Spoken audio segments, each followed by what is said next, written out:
welcome to our discussion about the Family Code of the Philippines. This law serves as a foundation for building strong and protected families in our country. That's right, Kiana.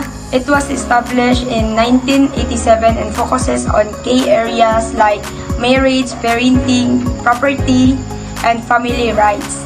Today, we will simplify its provision to help you understand how it impacts our daily lives. We've divided the discussion into sections.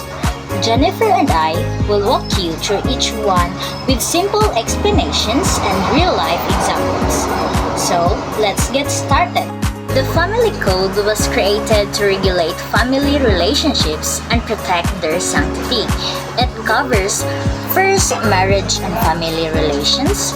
The second one is parental rights and responsibilities. The third one is property ownership between spouses, and the last one is the support obligations and adoptions. Then, understanding this law help us navigate our rights and responsibilities within families. Let's start with marriage. So, what is marriage? Then, marriage is a legal permanent union between man and a woman to establish a family. For marriage to be valid, two types of requisites are needed. The two types of requisites are the essential requisites and the formal requisites. The first one is the essential requisites. First is the legal capacity. Both parties must be at least 18 years old and not married to anyone else. Dapat ang women and men, dapat silang duha is linana sila sa legal age, 18 above. Dapat wala po sila nakasal sa lain. Then, the second one is both individuals must really agree to the marriage. Dapat silang duha agree nga ikasal. And then, the second requisites is the formal. Then, the officiant must have legal authority like a judge or priest. Then, a valid marriage license is required. Dapat 1 taon na atay valid marriage license kung magpakasal. There must be at least 2 witnesses present. Dayon, void marriage. If either person is below 18 years old, then if there's no license, mahimo na siyang kanang void ang marriage. For example, if Anna and Ben, both 20 years old, decided to get married, they need to secure a license and have an officiant with witnesses. But if Anna was only 17, so minor si Anna, ang ilang marriage automatically avoid good siya. Ano na siya din. The next one is annulment. So, what is annulment? Annulment is a legal process that cancels a marriage as if it never happened. Diri sa Philippines, wala may annulment. So, sa gawas sa nasod, nani annulment. And grounds for annulment. Una kay lack of parental consent for individuals age 18 to 21. Diba kasagara sa kung ang mga kanang sayo ng giminyo kay nahinunggan na wala pa sila nalutas silang pagkaulita or pagkadalaga, nang magbulag. Psychological incapacities to fulfill marital duties. Then, ikatulo is consent obtained through fraud, force, or intimidation. Then, ikaapat is serious undisclosed issues like impotence or illness. Then, effects of annulment. The marriage is declared void. So, dili na siya like, dili na siya married.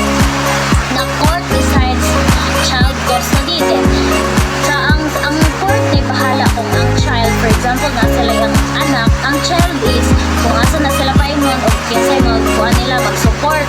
Then, ang property is divided according to the law. Then, kung sa'y naponder nila mag-asawa,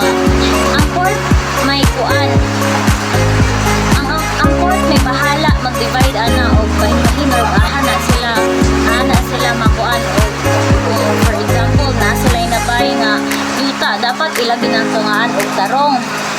For example, if Maria married John because of family pressure, she can file for annulment because her consent wasn't fully given. Mao tong giingon ako di ba nga like kanang napugos na ka nga magpakasal ana na kay kuha na kay right or kung gusto nimo magpaanal pwede ra gid siya sa laing nasod.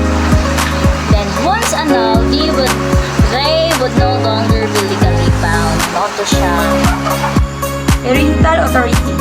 Parental authority refers to the responsibility of parents to care for, guide, and support their children. Then we have here the key points. Article 209-233. First is both parents share authority for legitimate and illegitimate children. Second is if the parents' absence, authority transferred to grandparents, the eldest siblings if at least 21 years old. When does parental authority end? First, when the child turns 18. Second, if the child gets married or become financially independent. Third, if the parents pass away. Example, if a child's parents pass away, the grandparents take over the parental authority. But when the child turns 18, they're no longer under parental authority. Next is, let's talk about property in marriage. First is prenuptial agreements. Couples can agree in advance how to manage their property. Second is default property regime. If there's no agreement, absolute community of property easily applies. This means all properties acquired before and during the marriage are jointly owned. Exceptions: properties inherited, gifted, or owned before marriage remain separate. Like for example, if Jane owns a house before marrying Mark, that house remains hers. But if they buy a car during their marriage, it's jointly owned under ECP. Support obligations. The family code ensures family members support each other when needed. So, who must support each other? First, spouses. Second is parents and children, legitimate or illegitimate. The last is siblings, whether full or half blood. What does support cover? Basic needs like food, shelter, and clothing, education, transportation, and medical expenses. Example, if one sibling loses their job and needs help with rent, their other siblings are legally required to assist if they can. Paternity and filiation. Paternity and filiation determine a child's legal status. First is legitimate children, Article 164. Born during marriage, have full inheritance rights and can use their father's surname. Second is illegitimate children, can become legitimate if their parents marry after their birth. Example, if Paul and Lisa have child before marriage, the child is illegitimate. But if they marry later, the child becomes legitimate and gains full rights. So the next one is all about adoption. So what is adoption? Adoption is legally gives a child a new family. So kinsa may maka-adopt? The Filipino adults with full civil rights and the foreigners who meet Philippine requirements. Effects of adoption. First is adopted children have the same rights as legitimate children, including inheritance. So, ang kuan pod mga adopted children, like legal ilhang pag-adopt sa ilaan, napod sila same rights as sa mga legitimate nga mga anak. Then, including sa mga ari-arian, kuan pod siya nga napod siya kuan nga napod siya iyahang share bitaw. Then the second one is legal ties to biological parents are cut unless one married to the adopter. So sumonon, ang biological parents kay wala na sila connections or wala na sila connection sa ilang ipa-adapt na anak.